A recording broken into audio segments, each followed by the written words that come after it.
In this Diablo 4 video, I'm going to be showing you my Howling Tempest build. This is a Druid build that's a level 70 plus build aimed at World Tier 4, and it's sort of a combination of the Tempest build and the Howlstorm builds that I did for World Tier 3.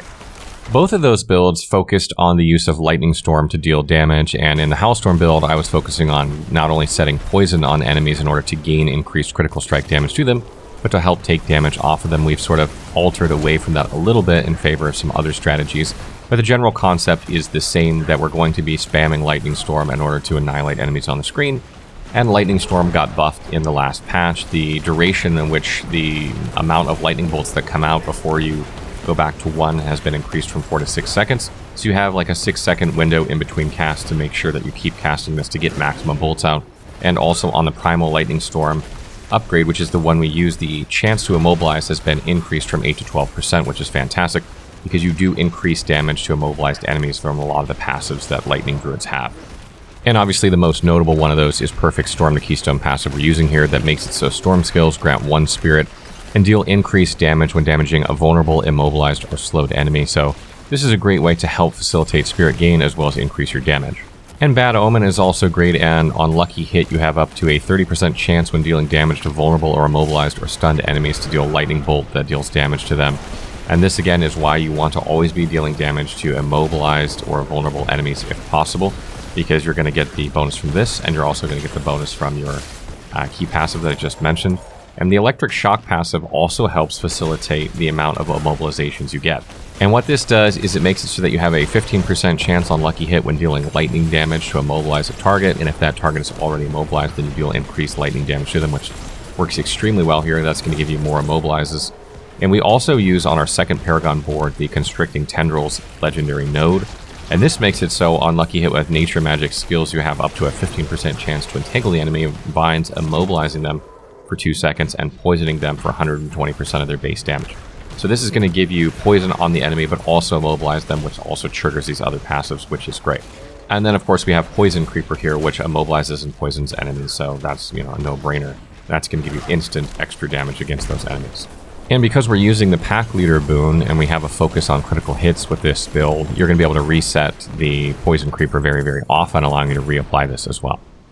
So taking a look at our equipment, really the most important one for this build is the Lightning Dancers aspect. And essentially what this does is it makes it so that when you do critical strikes with Lightning Storm, you spawn 3 dancing bolts that seek enemies in the area dealing lightning damage. And ideally you would put this on your two-handed weapon because the damage would be increased. However, this is one of those aspects that you really need to keep getting new ones of, because the damage will get higher and higher as you get it on Sacred, as you get it on Ancestral, and as the level of the item you find it on goes up, the damage on this will increase, and obviously when you put it on a two-handed weapon, it's going to be double what it would be if it was on something else. So you really, really want this because you critically strike often with Lightning Storm, and this is just going to send out tons of dancing bolts that absolutely annihilate everything on the screen.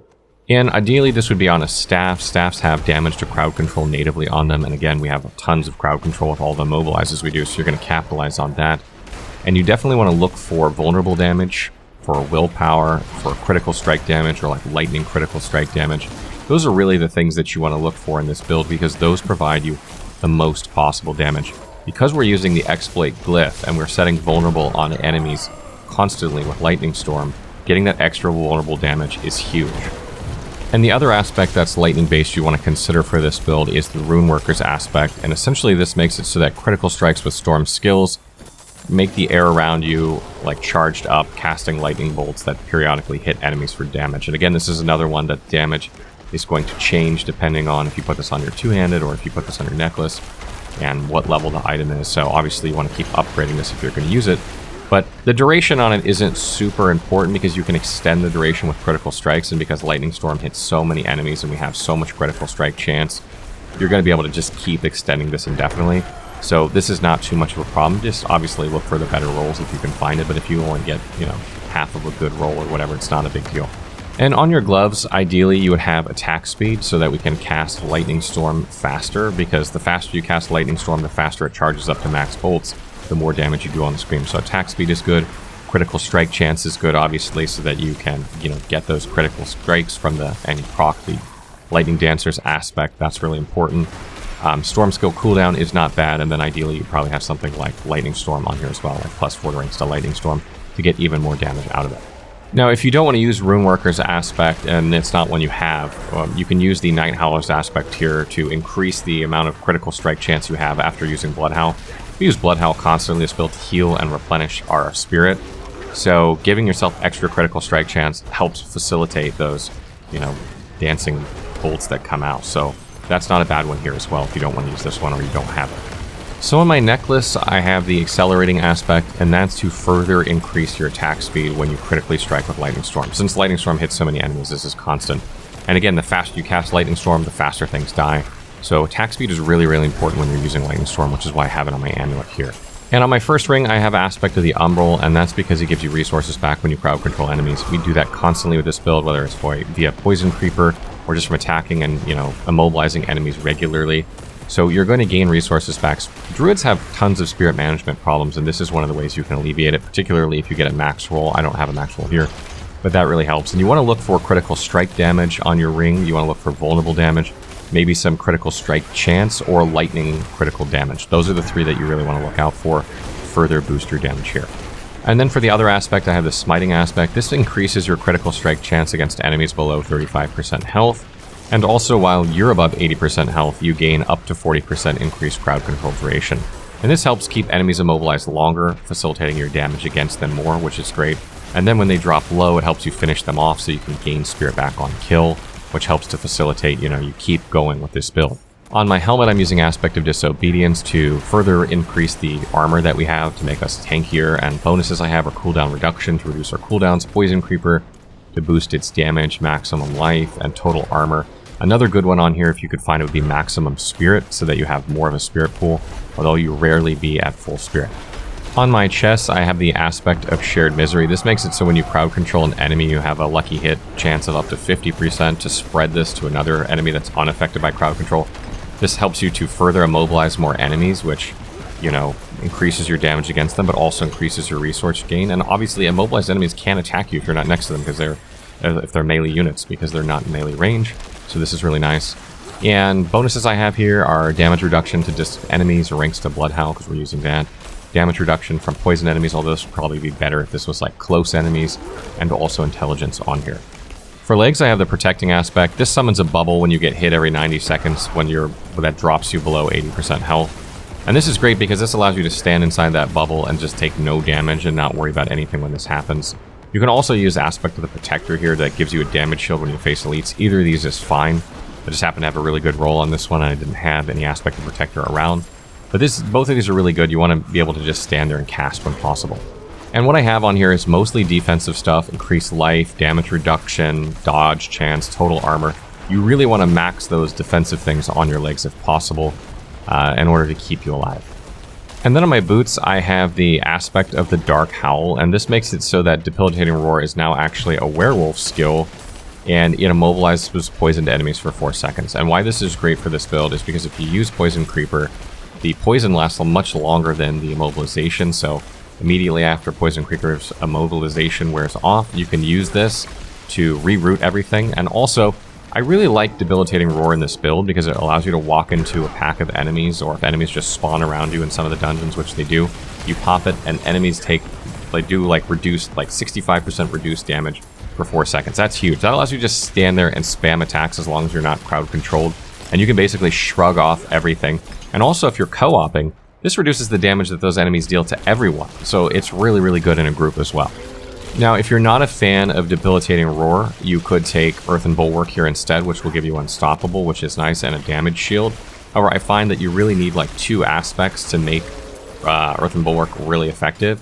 We don't really have 2 slots for 2 aspects, so it's kind of up to you what you want to do. I really like Debilitating Roar, but you could use Earthen Bulwark instead if you want. So on our first board, we have the Exploit Glyph. This makes it so that whenever you damage enemies, they're vulnerable for 3 seconds and increases your vulnerable damage. This is huge because it really increases your damage of the build, and Lightning Storm's constantly putting vulnerable on everything. Put vulnerable on everything on the whole screen. You'll see it goes down way, way faster when it's vulnerable. So this one is an absolute must to have for this build. And as I mentioned earlier, on my second board, I took Constricting Tendrils, and this makes it so on Lucky Hit that you have a chance to immobilize enemies when you're using nature magic, as well as poison them. And this is really great for getting the extra immobilized damage. You are also using Envenom, which makes it so your critical strike damage goes up against poisoned enemies. So when this happens, then your critical strike damage will ramp up against those enemies as well, which is great, and also they're taking poisoning damage. The glyph I'm using in the second board is Spirit to further boost the critical strike damage of our core skills. In this case, this is going to be Lightning Storm. Critical and vulnerable. Critical and vulnerable, the two things you want to focus on in this build. So we have Exploit, we have Spirit. Those are our first two things. Frankly, that combination, or similar combination, or whatever they're called for each class, can't really go wrong with. So this is going to boost our critical strike damage. We have a lot of ways to gain critical strikes, so we're going to do a lot of critical strikes, and that's going on our second board. And there are two really good rare nodes on this board that increase your nature magic skill damage, and also one that increases your damage to elites, so we'll take those and then head into our third board. Now for our third board, we're using Ancestral Guidance, and this makes it so after spending 75 Spirit, you deal 30% increased damage for 5 seconds. This is really nice, because you just spend Spirit like crazy on this build. But more importantly, we're after a rare node and the magic nodes around it. The Reclamation rare node makes it so that you increase your maximum Spirit, but you also get Spirit on Kill, and there are several nodes around it that also increase your Spirit on Kill as well as give you maximum Spirit. This is huge for this build, because this really helps you generate Spirit. And I would recommend that you take this as your second board if you're a lower level and you don't have enough points to get to this board.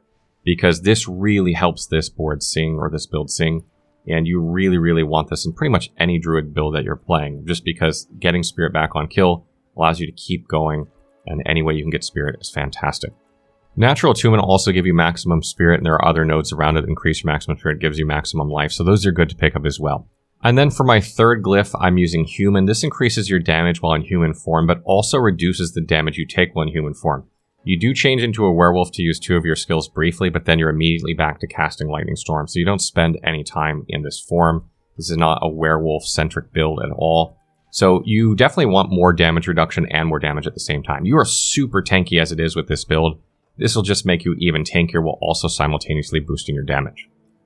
So that wraps up our Howling Tempest build. I hope you guys found it very informative, and I hope I got some more Paragon information for you in there. This build absolutely destroys. I absolutely love it, particularly when there are lots of enemies on the screen. There's lightning bolts going everywhere. Tons and tons of fun to play. And for those of you that were looking for an upgrade to the Tempest build, here you go. Stay tuned for more Diablo 4 build guides as we jump into Tier 4. We still have lots of Tier 4 builds to go, and we'll get those out as soon as we can.